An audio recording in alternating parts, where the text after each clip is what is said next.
Yes, mga kapuso, nandito pa rin nga po tayo ngayon sa Command Center ng Metro Manila Development Authority para ipakita sa inyo yung latest dun sa patuloy na pagpapatupad o muling pagpapatupad ng No Contact Apprehension Policy o NCAP ng MMDA. At sa ilalim nga po ng NCAP, lahat ng lalabag sa mga batas trapiko ay mahuhuli sa pamamagitan ng mga kuha ng CCTV o yung closed-circuit television cameras na meron ng artificial intelligence na makikita ninyo sa likod ko, yung mga screens po na yan, nakatutok po dyan at namamonitor dito ng mga tauhan ng MMDA yung iba't ibang mga lansangan sa buong Metro Manila kung saan merong mga CCTV at bahagi ng NCAP. Ngayon, yung mga tauhan po rito, sila po yung mga nagre-review at nagva-validate ng mga huli bago magpadala ng notice of violation sa rehistradong address ng nahuli. Pero dahil po dyan, ang ilang mga motorista ay tinatakpan na ang kanilang mga plaka para hindi mabasa ng mga kamera. Mga kapuso, sinasabi po natin, bawal po yan Pwede po kayong pagmultahin. Bukod po dun sa violation nyo, ay magdaragdag pa kayo ng multa dahil nga po dun sa pagtatakip ninyo, yung deliberate na pag-conceal nitong plaka ninyo para hindi kayo mahuli. Dahil at some point talaga mahuhuli pa rin kayo ng MMDA. At posible po kayong pagmultahin ng 5,000 pesos at suspindihin pa ang inyong lisensya. Tiniyak naman ng MMDA na may paraan pa rin yan para mahuli ang mga motoristang gumagawa nito. At may mga traffic enforcer pa rin naman daw na pwedeng humuli sa kanila ng pisikal. Paalala ng MMDA, exempted ang mga emergency vehicles sa NCAP tulad ng ambulansya, fire truck, basta sila ay rumeresponde sa totoong emergency. At para malaman pa ang mga karagdagan detalye sa pagpapatupad ng NCAP ay makakasama po natin live ngayon dito sa Command Center ng MMDA si Sir Gabriel Go, ang head po ng Special Operations Group ng MMDA. Magandang umaga po sa inyo. Maurice. How are you? Yes, sir. Good morning. Una po sa lahat, magbigay na po kagad tayo ng update. Kumusta na po? Gano'n na po karami yung mga nahuhuli sa pamamagitan po nitong No Contact Apprehension Policy po ninyo? Well, alam mo, if we're gonna look at the numbers, kung ilan na yung mga nahuhuli, on the first day, medyo mataas po yan. We're counting at around 1,100 violations ang natala po natin nung unang araw na pag-implement natin itong tinatawag nating NCAP. But as the days goes, on the second day, on the third day, and up to this day, bumababa ang numbers. So with that, with that said, with those figures that we are seeing, nakikita natin na unti-unti nagkakaroon ng pagbabago. Oo, so mas nagiging aware sila, conscious. There's this awareness. Tumututok sa kanila kahit hindi nila physical nakikita. Alam mo, Maris, it's not just about yung panghuhuli.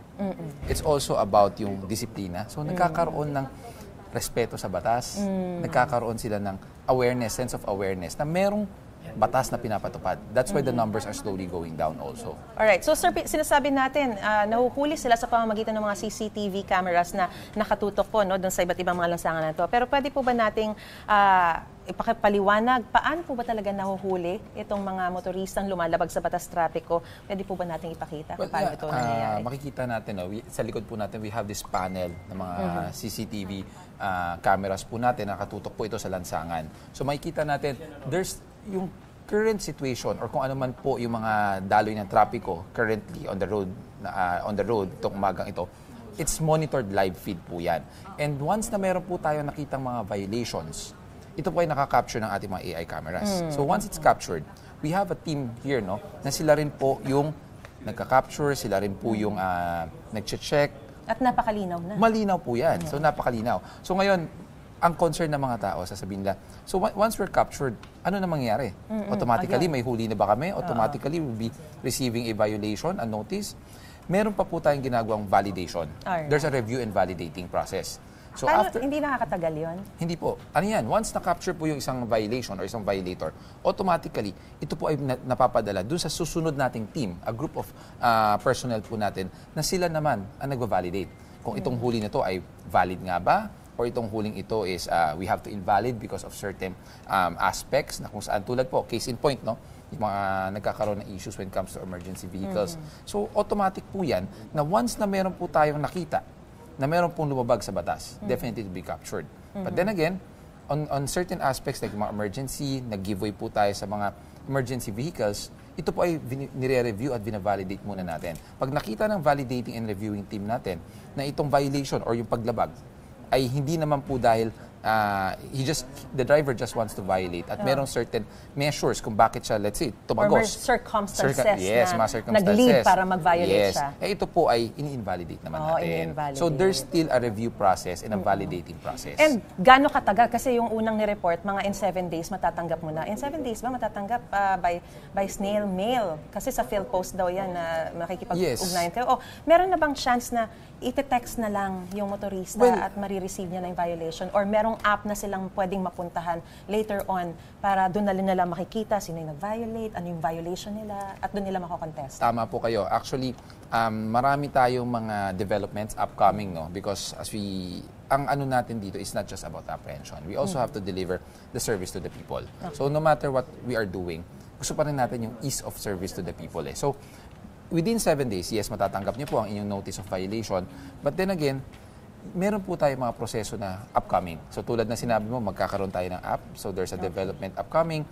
Yung sa SMS, through text messages, makakapag-notify din po yung mga may-ari ng sasakyan. So these upgrades or developments, upcoming na po yan. Sir, tanong ko lang kasi maraming nagrereklamo, talagang naiipon na sila sa motorcycle lane. Talagang nakikita nga natin ngayon, no? Talagang sumusunod na sila at nandun na lang sila doon sa linya ng mga motorsiklo. Pero masyado raw silang naiipon doon, tumatagal. Meron bang way para maibsan din? Kasi maraming talagang nakasakay sa motorsiklo. Well, hindi natin matatanggi na marami talagang sa kababayan natin, they resort to using the two-wheel vehicles.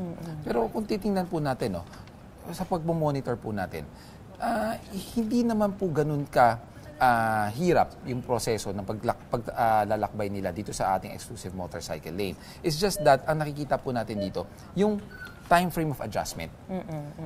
Nasanay tayo from what we are doing na wala tayong exclusive lane. I mean, there's an exclusive lane pero it was not being used before, no? So ngayon, talagang sa pilitan na re-respetuhin natin itong ginagawa ng NCAP. At i-maximize yung lane na para sa kanila. Yes. So, makikita natin dito, no? It's not just about enforcing it, but it's also about mindsetting the people. So yung nakasanayan, binabago natin. So it's a matter of acceptance also. At nakikita natin yung resulta. Yes. Maraming salamat po sa impormasyong binigay niyo po sa amin, sa paliwanag at sa oras din po na binigay niyo sa amin ngayong umaga.